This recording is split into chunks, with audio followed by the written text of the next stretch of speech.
Okay, I'm sitting here with Bruce Kulick for AYP magazine. How you doing today, Bruce? Wonderful. What do you think of this Kiss Coffee House? Pretty cool place. Awesome. Obviously, I think it's still one of a kind, but it's. And I saw it a few years back, but I think this is a great area, Myrtle Beach being such a party town, and obviously Kiss being so iconic. So I think it fits really well here, and the owners have done a wonderful job presenting Kiss and the lovely thing called caffeine coffee, together in one building. That's wonderful.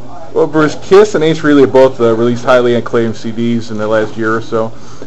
Looks like BK3 should pretty much keep that fire burning. Congratulations on the new CD. Thank you. Yeah. And why should everybody buy the CD? Well, as you said, I think it's right up there with the other two Kiss family and the Kiss band releases. I spent a lot of time and effort in this, CD, and not only the fact that both Gene Simmons and his son Nick and Eric Singer are on it, which is the very relatable Kiss kind of content on my record. It's just I really put my best foot forward with this in every way, from the production to the songwriting to the sonics of it. My benchmark for the entire record was always trying to do as well as Revenge was my favorite non-makeup record, my era, and I really wanted BK3. I wanted to, when it was all done, feel as happy about it as I did for Revenge. And Revenge, I was like 99.9, so for a perfectionist, that was extremely high for me. And sure enough, I really feel like I accomplished that with BK3. So, and it was not only the special guests, even the songs I sang or my guitar work. I feel it just is a culmination of everything that I worked really hard for in my whole career. And this is the first one that's had proper label support. I did do 2 other solo records, hence the BK3 moniker. But those were done very one-minded, single-minded, And this time I had some real good help from a producer friend of mine, Jeremy Robolino, and he kicked my ass in every way to make the best record. And to be brave enough to keep asking people if it needed, let's invite this guy to do it, let's do this, And it was a real labor of love over 6 years to make this record right. But the proof's in the pudding. I mean, everyone that's heard it is raving about it.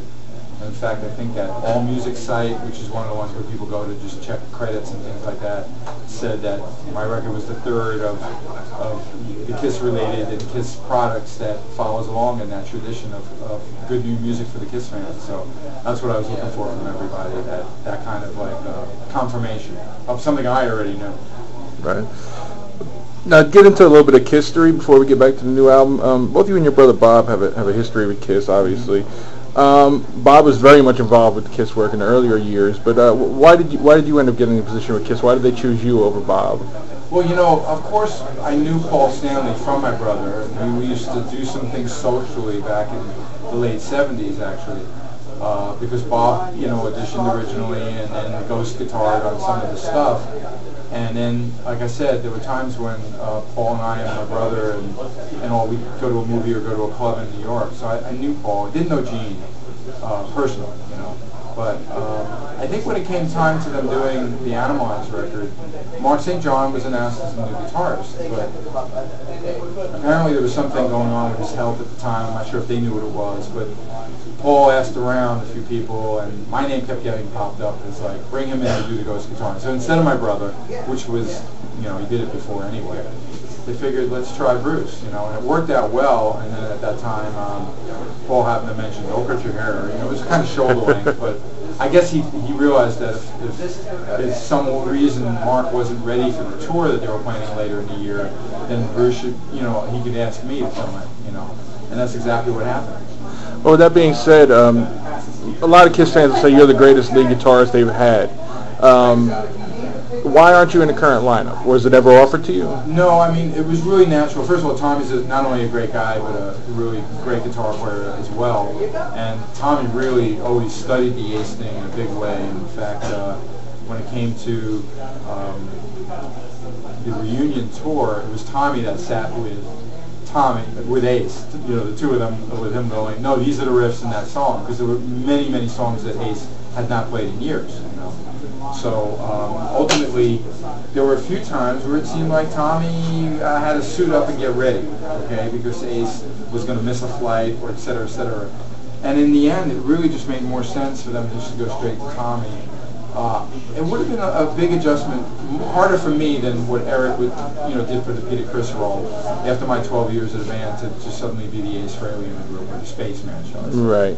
So I miss being in Kiss, don't get me wrong, and I still have a good relationship with the guys, but to be quite honest, I think Tommy does a fine job of being the Ace Frehley in the band, and that would have been uncomfortable.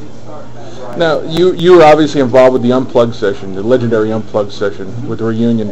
How did it feel to be up there? How was the electricity that night, and how did it feel jamming with Ace and Peter? Well, the whole night was magical. I mean, knowing that MTV was going to capture it, and they really knew how to shoot a TV show. I mean, I always look at that video and say, wow, look how everybody was just lit perfectly, and it was just an amazing event. And then the whole idea of having the original members jam with what was the 90s Kiss, even though technically it was like our last gig, with the band, was quite amazing. I mean, I really think that the whole element of the MTV event, which meant something then, Unplugged, it doesn't really exist anymore, but that was a big thing for Kiss and the Kiss fans, and I think it brought out some of the Kiss diehards that wasn't following the non-makeup version of the band. So I got a lot of accolades from people that hadn't really been following the band because they were so true to the makeup band. So then, even though Ace and Peter weren't in makeup either, they tuned into that, and then they got to see Eric Singer and myself really kicking some ass on acoustic guitars with Paul and Gene. So it was a good thing for everybody. It really was. I thought it was great because it united everybody as a family, and it showed that the family existed. I mean, there was a lot of politics going on, and apparently Ace and Peter were negotiating the offer of a potential reunion tour, since some promoters were really chomping at the bits for it. Now, that being said, do you sometimes feel slighted that the non-makeup years of Kiss are not looked at as gloriously as the makeup years? Well, it depends on what fan you are asking, but I think Gene and Paul don't feature as much because they sense more money and success from makeup things. Okay, so I kind of wave the flag for the non-makeup era right now. You guys sold a ton of records in the non-makeup years, and that's always forgotten by people. But I think when you look at what they choose to play now, they do ignore practically the entire decade there, and that's their right. I mean, it's their thing. But quite honestly, I meet many fans at the first Kiss concert was with me as the lead guitarist, and I'm their favorite lead guitarist, and they're still Kiss fans, but they're not gonna forget Crazy Nights and Revenge and any of that stuff. So and I know my fans are there, so it's still quite an honor, obviously, to be a part of any of the decades of such a long-standing iconic band. Now, with the new album, getting on to BK3, how did you go about deciding who you were going to collaborate with artistically? I mean, you have John Corabi on the album from Union, Motley Crue also. Gene and Nick are obviously on the album as well, as long as Doug Feiger from the Knack. Right. How did you go about working out these collabos? How did you decide who to work with? It was really organic, the choices of the people, and to be honest, it started off with John's easy because of my chemistry and my relationship with him with Union. Plus, he did sing a song on Transformer, the second record. Right. But he didn't write it. I wrote it and asked him to sing it, which I was more collaborative about my guest artist. Only Doug Feiger didn't want to, finish the lyrics, and I'll sing it, you know what I mean? But once I asked Gene, Eric and Jeremy, my producer, was very encouraging me to be brave and ask Gene, what's the worst thing you can do? Say no. So sure enough, he agreed, and then he offered up his son Nick. And then we knew we'd have John. Beyond that, Doug was kind of like a treat because Jeremy and I wrote something very strong that was clearly going to be a power pop song that I shouldn't sing. I know my limitations as a singer. The song that Tobias Sammet, who's an amazing singer from Germany, got was actually the song that I thought Gene might like and want to sing on, but in fact we wrote something brand new to sing with Gene. Steve Lukather came along is also an afterthought. I realized I don't have an instrumental, so wouldn't this be great? I better write one, and then all of a sudden, because of something to do with the studio that I was trying to book, and I couldn't reach them, I knew Steve had something to do with them, so I reached out to Steve Lukather. Hey, can you get me in touch with the studio? I'm trying to book it, And then he's like, let's have lunch. And the next thing you know, Jeremy's telling me, you got to ask Steve to be on it. You know what I mean? Yeah. And sure enough, now it's not just a BK instrumental. It's an actual, dueling guitar thing, which made it very unique. So, like I said, it was very organic, and the the intention was always to make it as big as possible, but how it evolved was just very natural. Now, I know you're still involved with Grand Funk. You have more tour dates coming up this year. Any tour dates for VK3? You know, I'm going to look at all the things that come in. I obviously kicked off my record release in L.A. on Monday, the night before the official release in the stores. With Nick Simmons? Yeah, which was an amazing event. Go to my website, you'll see some pictures in the story. It couldn't have been any bigger and better, you know what I mean? Because, you know, you start with the idea of let's do this, and you coordinate some people to help you out, but, you know, a lot of it was on my shoulders, and the fact that it just came off as such a huge thing. You know, because in front of my friends and the industry people and the label and the KISS community, certainly if it didn't turn out good, just like I know today's going to be terrific, which makes me feel wonderful too, but it just was amazing, and you stick a live gig into it all as well. You realize you're really stepping on some grounds that you wanted not to be screwed up, you know. So it came off great. The band that I put together for that, I'd like to say, well, those guys would be my band if I get any proper opportunities. Grand Funk takes up a third of my year, so there's still time to consider things. Whether or not I get out there as a big tour or something, I don't know, but I'm obviously looking at all the possibilities, and obviously now I really do have a band, so I feel a little better about that. Now, how did it feel being Gene's boss for a change? Well, you know, again, you're respectful of someone like Gene, and Gene was respectful of that it was my dime, the record. Right. It was my record title name on there, you know what I mean? So he was supportive, and I was respectful, and I've been careful in every way. I want to make sure that I'm not bullying Nick either, because Nick's obviously learned from his father. So every time I want to, like my story up on the website and the photos, I said, Nick, take a look at the website right now because it's going live today.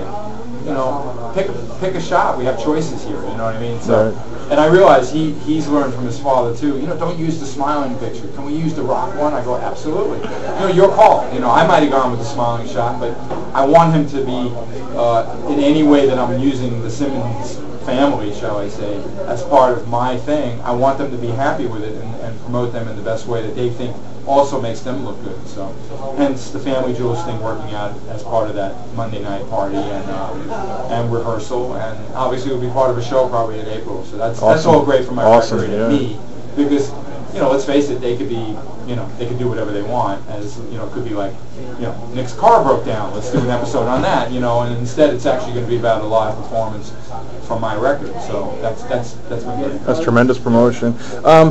We're going to wrap it up soon, but do you think we could ever see like an ultimate tour or an ultimate festival with, say, yourself with your band, Ace with his band, opening with KISS? I mean, look, I think the fans would think that would be amazing, but it's not up to me, that's for sure. It's up to a promoter and everybody agreeing that would be great. All right. I'm all for it, you know. Okay, finally, do you have any final words for your fans out there? Well, I want to thank everybody for the support, and I hope they understand that this record is way different than anything I've ever done before. I almost feel like it's really the best of all my experience and the best thing relatable to the KISS fans. And it's not just a guitar album, if you know what I mean. This is, you know, a real music hard rock record rather. And Kulick, that's the best way to keep in touch with me. Excellent, Bruce. Thank you for your time. AYP Magazine.